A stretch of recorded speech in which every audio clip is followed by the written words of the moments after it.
Saudara yang dikasihi Tuhan, selamat bertemu kembali dengan saya Pujianto.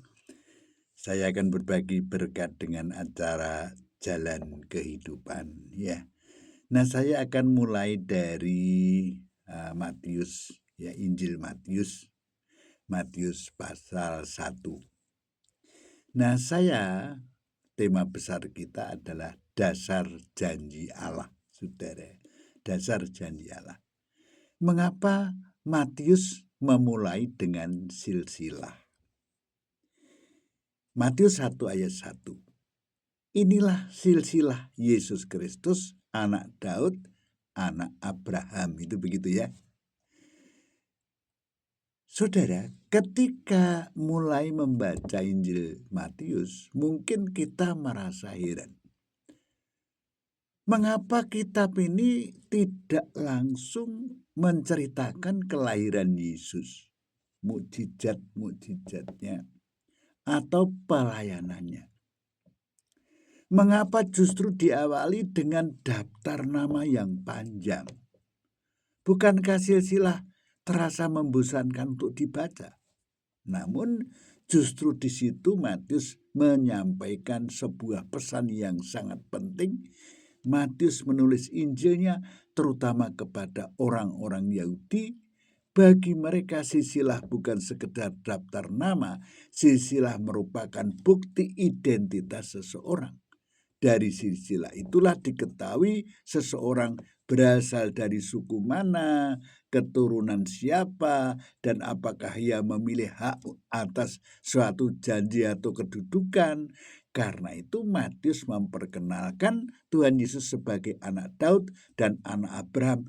Mengapa demikian?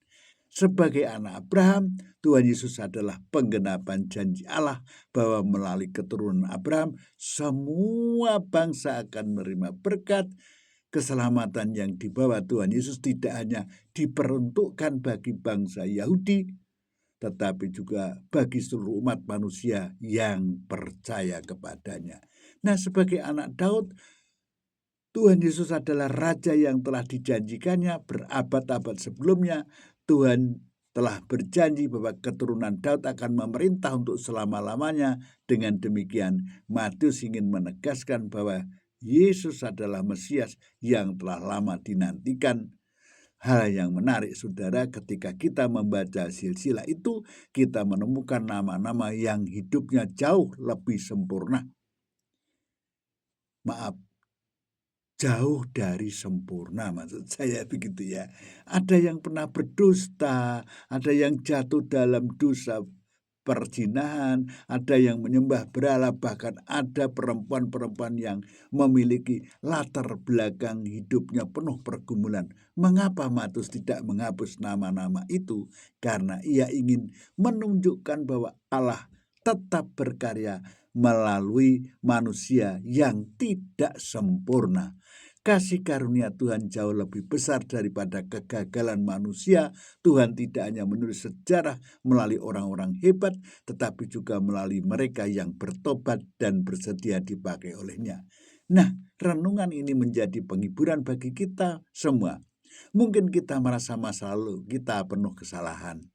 Mungkin kita berpikir bahwa kita tidak layak dipakai Tuhan. Namun silsilah Tuhan Yesus membuktikan bahwa kasih karunia Allah sanggup mengubah kehidupan siapapun. Jika Tuhan dapat memakai orang-orang dalam silsilah Yesus untuk menggenapi rencananya, Ia juga sanggup memakai hidup kita pada masa kini. Karena itu, silsilah di awal Injil Matius bukan sekedar daftar nama. Silsilah itu adalah kesaksian tentang kesetiaan Allah yang memegang janjinya dari generasi ke generasi, hingga akhirnya mengutus Tuhan Yesus Kristus sebagai juru selamat dunia. Ya, jangan menilai hidup hanya dari masa lalu. Percayalah, Allah sanggup menulis masa depan yang baru bagi setiap orang yang mau rencana dan berjalan setia bersama Tuhan. Tuhan memberkati, sampai ketemu di lain kesempatan.